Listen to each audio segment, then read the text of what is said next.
So the pen tool, you're going to access the pen tool right here. You guys probably already a little bit familiar with it. If you've taken the Photoshop section or a Photoshop course, they also have the pen tool. So you kind of understand the basics, but we're going to start at the beginning. We're going to do even lines. We're going to click once and notice how it's kind of hard to find the perfect point. We're just going to hold down Shift and it's going to kind of snap into position going straight, and we're going to make a straight line just like we did with the line segment tool. It's going to work exactly the same, and we're going to bump the stroke up a little bit to match the line. So now let's continue to do this, but with different angles. So let's get that grid showing again. We're going to really be practicing this. I'm going to use my little keyboard shortcut, Command quotation. I can just toggle that on and off very easily. And I'm going to go to View, and I'm going to snap to grid again. So we're just practicing toggling between that on and off. Let's get the pen tool. I'm going to hold down Shift, click at any point, and I'm going to make an octagon pretty easily because now it's snapping to the grid, and I'm holding down Shift, and I'm able to make an octagon. I don't have to guess. I can just go right to it, and it's right there. Let's go ahead and increase the stroke size. If we need to adjust to match, we can. We can go ahead and take snap to grid off. We can just do some more custom adjustments. And let's toggle that grid off. So we were able to kind of make a quick octagon very easily. So now we're going to learn how to kind of edit anchor points. We're going to do the zigzag pattern. Let's get our pen tool again, and we'll talk about shortcuts. You can always just press the P button to go ahead and toggle the pen tool. So I'm going to click at the bottom point. This one's going to be easy. We have snapping to grid off, so we're just going to kind of really practice doing this by hand. I'm just going to try to be as accurate as possible. Let's say I kind of mess up and I don't do it perfectly. And I mess up again. Oopsie. So now what we're going to do is we're going to kind of correct these anchor points or adjust some of these wrong anchor points by getting the direct selection tool. So I'm going to get the direct selection tool. That's going to be this little white arrow right here. This is how you're going to be able to access and edit all anchor points in a shape or a line. So I'm going to go ahead and click on that. So you'll notice I have access to all these anchor points, and then of course the rounded option. So I'm just going to click once and drag it down. Just going to click once and drag it up and correct it. And I can do that with any of these if I feel like they're not perfect. Just dragging all of those up. And you'll notice another thing here. So you'll notice these are pointy, and this is nice and round. And you notice the caps are rounded, but the points aren't. So there's another thing in your stroke panel, and it's called the round join corner. So round join, and that's going to make corners that are in the middle of a shape round, not just the caps, but everything in the middle. So I'm just going to click on that. It's going to add a nice rounded point in the middle shape. And just like that, we were able to do a little zigzag pattern, and we were able to manipulate that. So anytime you need to change an anchor point, that direct selection tool, go ahead and select on that, and then you'll be able to access all the anchor points. So the direct selection tool is incredibly valuable. So straight lines are pretty, no pun intended, straightforward. But what about these curvy lines?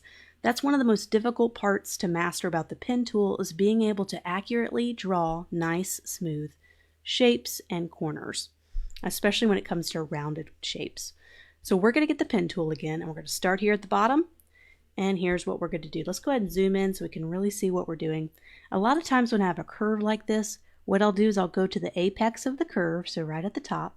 I'm going to click and I'm going to hold. So I'm not releasing, I'm clicking and holding, and I'm able to kind of change, see this little handle, they call it a little handle, and I'm able to kind of move it around, kind of match it up, and I'm just going to go all the way down. You notice it kind of naturally does kind of a circle kind of shape. So I'm just clicking, and this is going to take some time to master. You're not going to be able to master this in a day. This is something that's going to take weeks of practice, and it took me months to kind of really get comfortable doing nice, smooth curves. And we're going to learn all about the curvature tool and the direct selection tool to be able to go back and perfect our corners that we're making. So I'm just clicking and holding.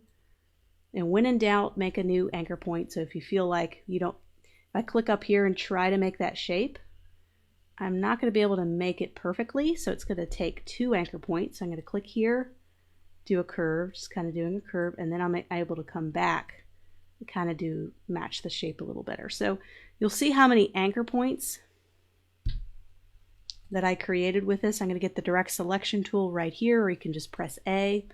And so it took, what, 1, 2, 3, 4, 5, 6, 7. You can see it took about 10 anchor points to make that shape. But now that I'm looking at it, I'm like, you know, that's not very smooth. It could be a lot better. So that's why we have a couple of tools that we can use, like the curvature tool and the direct selection tool, to fine-tune our curves after we created them.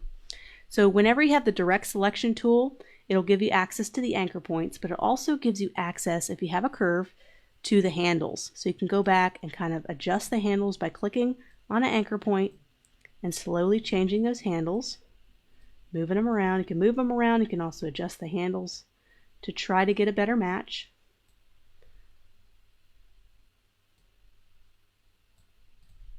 And that's doing a pretty good job.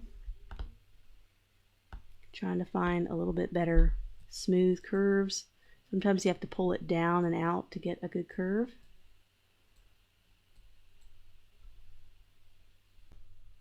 So right here, sometimes it's nice to add an anchor point.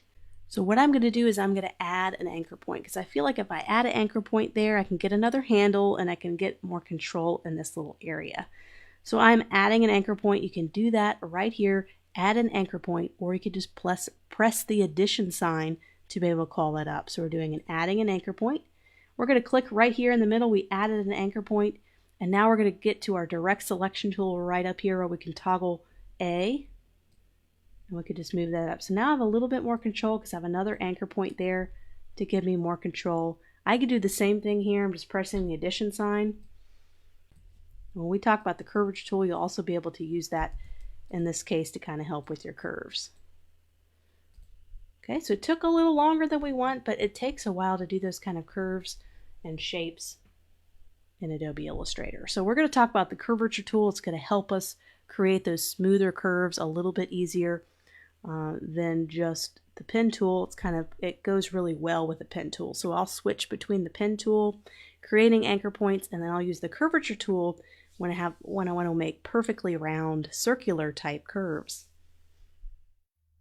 So the curvature tool, what we're going to do is we're going to convert this polygon to a circle and kind of show you how to use the curvature tool. So let's get the polygon shape out and draw a simple polygon. Flip that to fill, and let's see what we have here. So we have this, so let's see if we can't convert that to a circle. Let's make it bigger, and let's get our curvature tool out. So this is our curvature tool. It's right next to the pen tool for a reason, because these pair together and I switch between these two very often. So here's the curvature tool. What I'm going to do is I'm going to double click on an anchor point, just double click, and it's going to convert it to a rounded corner. If I double click it again, it'll convert back to a sharp corner. So you can see how this is going to be very valuable when you're creating shapes and you need to have a rounded corner, or you want to have kind of a sharp edge. So I'm going to double click on each one of these and convert each point from a sharp point to a rounded point, and voila, we have ourselves a circle, just like that. So let's do that again. Right here, we're going to transform an oval to a leaf. So let's draw an oval. We're going to get our ellipse tool. We're not going to hold down shift. We're going to just drag and create our own little shape, our own little oval. And let's go ahead and flip this to stroke so we can see what is underneath. So now what I'm going to do is I'm going to convert these bottom and top anchor points to sharp corners. So I'm going to get that curvature tool. I'm going to double click, convert it to a sharp edge, double click, convert it to a sharp edge, and I can always just click and adjust our leaf, and just like that we created a leaf. So very easy. We can flip this to stroke or flip this to fill, and we created a leaf shape just like that. So let's do something a little more complex. We're going to be creating a little popsicle shape. You might have recognized this from some Instagram posts in my Affinity designer class I did a similar full color illustration with this, but we're just going to do the basic shapes here to learn and practice the curvature tool. So what we're going to do is I'm going to get a rectangle tool. I'm just going to do a simple rectangle about the size of the popsicle. maybe right about there, and let's do a stroke so we can kind of see what's underneath. And what we're going to do, let's go ahead and drag this all the way down to this corner. And we're going to take the curvature tool and we're going to bring this line and make it a curve all the way up to the top. It's going to be very easy to create curves this way. So I'm going to click right here in the middle, just drag it up, creates a new point, and just like that we have ourselves a nice rounded point. So let's do our corner tool. So we're going to get our direct selection tool out, and it's going to give us access to our anchor points, but also to our any kind of rounded corners. If you have a newer version of Illustrator, you'll be able to have access to these. We just made it rounded corners on all sides, just kind of rounding everything up and making it nice. So now we're going to create the little shape, the rectangle rounded corner shapes. So that's going to be easy because all we have to do is go to the rounded rectangle tool. We're going to click and hold. It's going to have built-in rounded corners, and let's change those corners. We can go right up here to shape, and we're going to be able to change, see how it's linked? When I change it, it changes it on all sides. So we're just going to change it to, we might have to manually do this, maybe a 0.1 to get the right size. And what I'm going to do is I'm going to click and drag, just hold down Option and drag, and make a copy right next door. I'm going to select both of these, and I'm just doing in a line, just aligning to the top to make sure they're aligned. And just like that, we have kind of the center of our popsicle. Let's go down and make this part of the popsicle. That'll be easy because we have the rounded rectangle tool, and that just automatically makes life easy for us. And we can put this in the back. So right now this is in the front layer. We're going to be talking about layers a lot moving forward, but we want this in the back. We want this layer to cover up that layer. So I'm just going to right click, arrange, and I'm just sending it to the back. And of course this isn't a fill yet, so you can't really tell. So let's toggle that to a fill, and let's also make this, let's make these two shapes a little bit lighter. So I'm just double clicking my color, and it pulls up our color picker. And I'm just going to make it slightly lighter and make sure that's a fill. So now our little stick is covered up. Let's make sure that's pulled up. So now that's in the back. So we'll talk more about this as we do more and more projects. So let's do a little bit of a shadow. Let's do just a simple rectangle tool. We're just going to do a little shadowing here. Let's make that a fill, and let's make this darker. So I'm just double clicking our swatch. We're going to make it a little darker, and we're going to send this to the back.